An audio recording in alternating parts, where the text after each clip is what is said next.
What's going on, Rail Relay fam? And today we're back at it with another video. We're gonna be reviewing Shadow of the Erdtree, the massive expansion for Elden Ring, and quite possibly the biggest DLC to ever release. Before we get into that video, I just wanna say thank you for your continued support on this channel. Now, let's get into the video. Boom.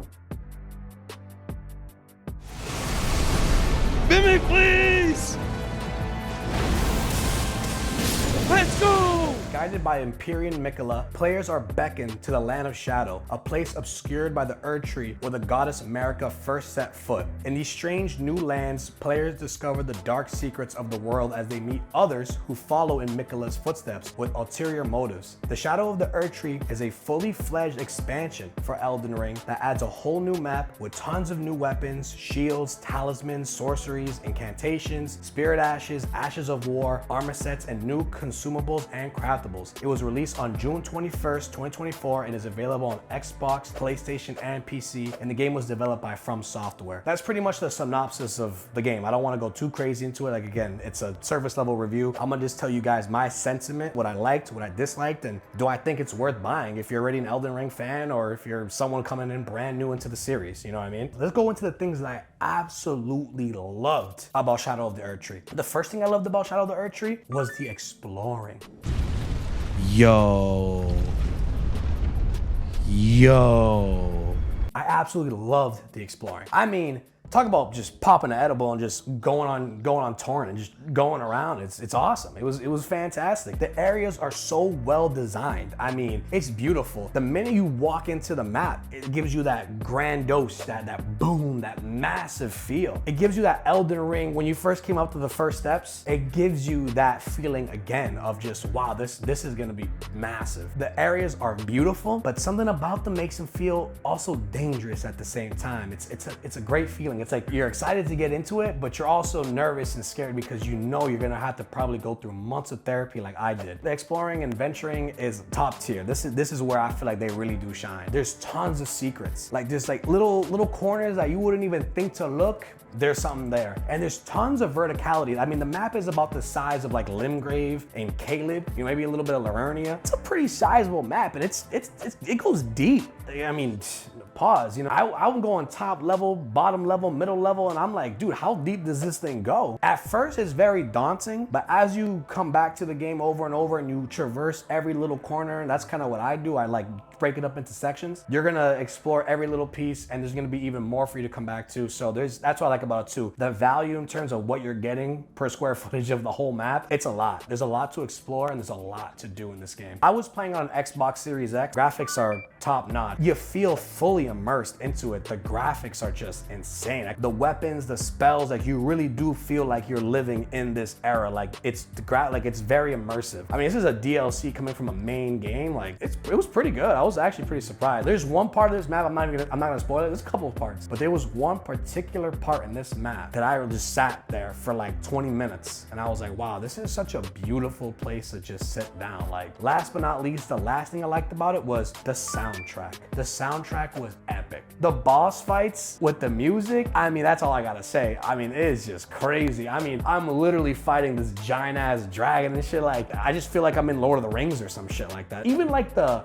chill music while you're traveling between areas, it's just so daunting. You just feel like at any corner something's about to pop out. It just makes me feel like, damn, I'm really in this shit. Like, you know what I mean? I'm really in this world. And that's my favorite part about it. You know, I could get lost in this world for hours and never get bored. And I kept going back. It gave me that, you know, that feeling of original Elden Ring from years later, now the DLC. So FromSoftware, you did a great job getting people really sucked back into this world. Let's get into the things I disliked about this DLC. And these are just nitpicks I have. The story. Now, let me explain myself. The story is good. However, you need like 5 encyclopedias, 5 wikis, and like your third cousin to tell you what the hell is going on. And they try to keep it contained and try to tell you like what's kind of going on, and you could talk to the NPCs and kind of figure out what's going on. But for the most part, I'm finding these bosses, I'm like, what's going on? What are we doing? Like, why are we doing this? Like, I kind of understand what's going on. Mikola's here, Mariko's here. I get it. It's a FromSoftware. It's there. It's how they do it. There's no hand holding. If you want to figure it out, go Google it, go figure it out. But I feel like that's not an excuse for trying to tell a story. It just adds onto the complexity of the story. And I'm just even more like,